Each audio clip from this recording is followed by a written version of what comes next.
Voilà un premier exemple de mémoire associative, c'est l'apprentissage des tables de multiplication. Alors pourquoi est-ce qu'il s'agit d'une mémoire associative?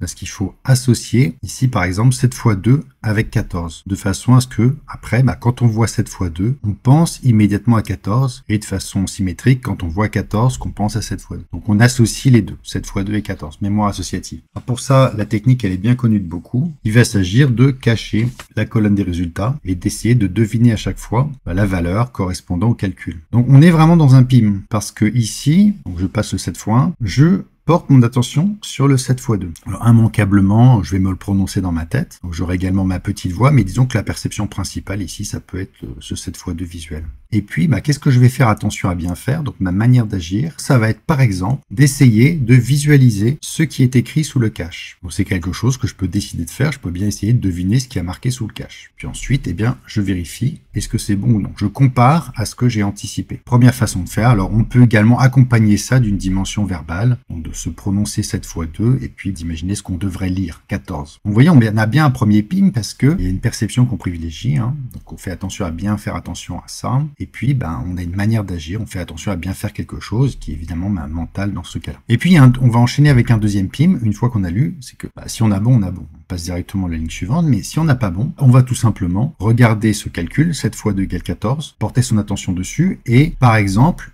faire une photo mentale. Donc on va essayer d'enregistrer en mémoire visuelle ce qu'on voit. 7 fois 2 égale 14. Comme si on prenait une petite photo. Donc c'est une manière d'agir mentale. Ou on peut aussi utiliser sa petite voix pour se répéter ce qu'on voit. 7 fois 2 égale 14. C'est vraiment quelque chose qu'on peut décider de faire avec l'assurance d'y arriver. On passe à la ligne suivante. Même chose. Le premier PIM pour essayer de deviner ce qu'il y a dessous. Ensuite, si c'est correct, on passe à la ligne suivante. Et si c'est incorrect, on reprend le deuxième PIM que je viens d'évoquer. Donc soit à relire la ligne, soit à prendre une petite photo mentale de l'ensemble. Et on continue, puis ensuite on recommence, etc., etc. Et puis évidemment, rien n'empêche de le faire dans l'autre sens, 14, pour essayer d'imaginer le 7 fois 2. Donc là, on est vraiment dans une démarche très classique, mais on voit qu'il y a des PIM dans ce cas-là. Et si on utilise ces deux PIM, on est très concentré sur cet apprentissage de table de multiplication. On ne peut pas faire mieux que ça. On se met dans les meilleures conditions possibles pour retenir le mieux possible cette table de multiplication. Et évidemment, en reprenant cet apprentissage peut-être plusieurs fois, à quelques heures d'intervalle.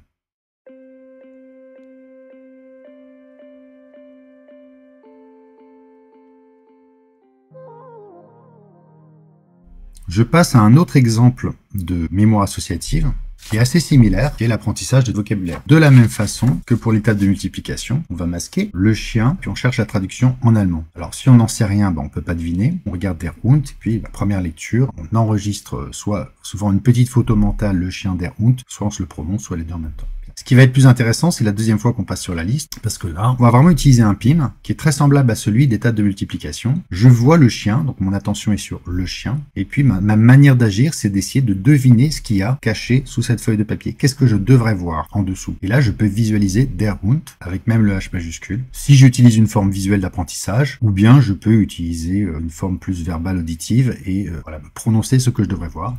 Donc c'est bien quelque chose que je peux décider de faire, une bonne manière d'agir dans un PIM. Et puis je descends et je vérifie si c'est correct ou non. Comme pour l'étape de multiplication, si c'est correct, je passe au mot suivant. Et si c'est incorrect, soit je me prononce le chien Der Hund, voilà, j'associe les deux, soit j'essaie de prendre une photo vraiment de l'ensemble. On est vraiment dans le principe de la mémoire associative qui consiste à faire attention au même moment ou de façon très proche à deux éléments. Et c'est l'attention portée sur les deux éléments ensemble qui va créer l'association. Je continue, le chat.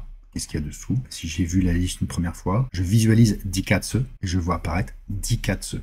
Exactement. Et ainsi de suite. Alors la particularité des listes de vocabulaire par rapport aux tables de multiplication, c'est la possibilité d'utiliser des moyens mnémotechniques. Mais là encore, finalement, il s'agit d'un PIM. Le cochon, das Schwein. Si je veux ajouter un moyen mnémotechnique, j'utilise un autre PIM supplémentaire. Si par exemple, je sais que Wein, c'est le vin en allemand, je forme l'image mentale d'un cochon en train de boire du vin. Donc à chaque fois, des PIM, qui vont me permettre d'associer la traduction allemande avec le mot français.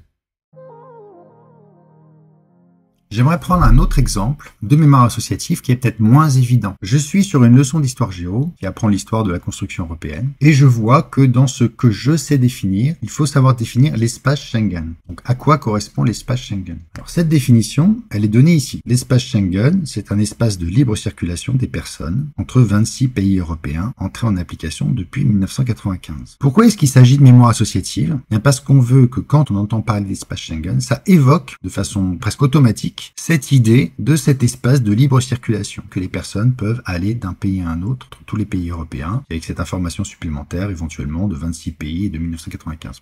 Mais en tout cas, cette idée de circulation.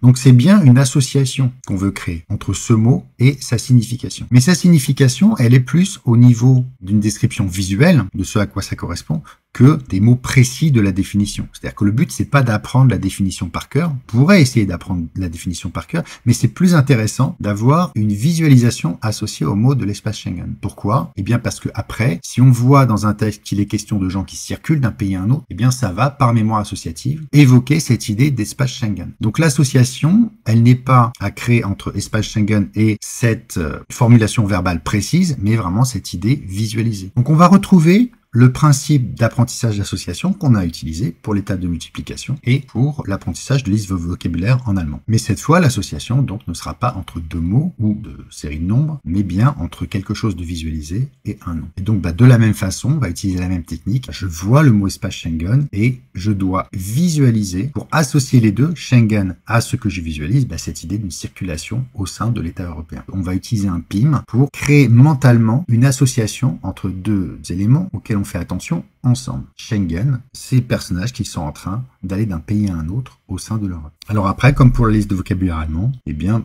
on peut tout à fait essayer de développer un moyen mémotechnique, voilà, pour associer sur cette image qu'on a de ces personnages en train d'aller d'un pays à un autre, le mot Schengen quelque part. Donc ça, c'est une affaire de créativité. Est-ce qu'il faut que certains de ces personnages aient un nom de famille qui rappelle Schengen? Je vous laisse trouver toutes les idées qui peuvent vous venir en tête pour construire ce moyen mémotechnique. Mais en tout cas, dans cette technique, la mémorisation sera d'autant plus efficace que dans cette image visuelle que vous avez formée de la circulation, le mot Schengen est immédiatement apparent, soit sous sa forme exacte, soit sous la forme de quelque chose qui vous rappelle le mot Schengen.